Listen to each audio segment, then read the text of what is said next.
Guys, ওদের style দেখে তো আমি অবাক হয়ে গেলাম। চলুন ব্লগটা আপনাদেরকে শুরু থেকে বলি। হে গাইস, আসসালামু আলাইকুম। কেমন আছেন আপনারা? আশা করি অনেক ভালো আছেন। আজকে সকালবেলায় উঠে দেখি ওরা সাজুগুজু করে কোথায় যাচ্ছে। তারপরে আমি তাদেরকে জিজ্ঞেস করলাম, কোথায় যাস তোরা? ওরা বললো তারা নাকি স্কুলে যাচ্ছে। তারপরে ওদেরকে বললাম আমি, স্কুলে তো এরকম ড্রেস পরে যায় না। আসলে guys, তাদের স্কুল নাকি ফাংশন হচ্ছে, তাই নাকি ওরা এরকম ড্রেস পরে যাচ্ছে। আর হ্যাঁ গাইস, আপনার কমেন্ট বক্সে অবশ্যই বলে যাবেন তারা তিনজন থেকে কাকে বেশি সুন্দর লাগছে। আর গেছে আমাদের কাছে নাহিল গুলা হঠাৎ করে এক একটা পড়েছে। আসলে আমি নিজেও বলতে পারবো না নাহিল গুলা কেনই বা পড়ে যাচ্ছে। আর দেখুন নাহিল গুলা কত ছোট ছোট, তবুও দেখুন নাহিল গুলা পড়ে যাচ্ছে।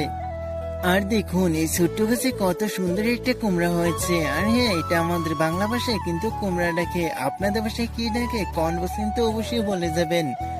যাই হোক, তারপরে এখানে এসে দেখি আমাদের মহারাজাটা তো গেছে, আমি ভাবছিলাম মরে গেছে।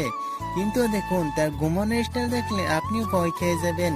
আর এখানে গেছে আমাদের মহারাজাটার জন্য ঘাস কাটতে আসছিলাম, কিন্তু এরকম জঙ্গল দেখে তো আমার অনেক ভয় করছে।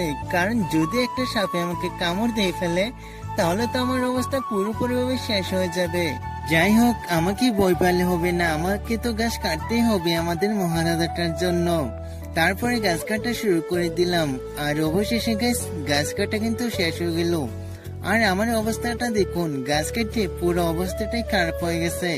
তারপরে আমি বাড়ি চলে আসলাম, আর চলে আমাদের মহারাজাটাকে গাছ দিলাম। আর এখন সে অনেক খুশি, আর এখন সে বে করবে না, কারণ তার খানা তৈরি হয়ে গেছে। হ্যাঁ, আপনাদের এই ছোট ভাইটাকে যদি পেজে দেখে থাকেন তাহলে প্লিজ একটা ফলো করে দিবেন।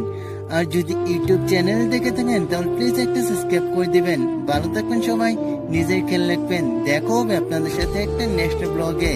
Thank for watching.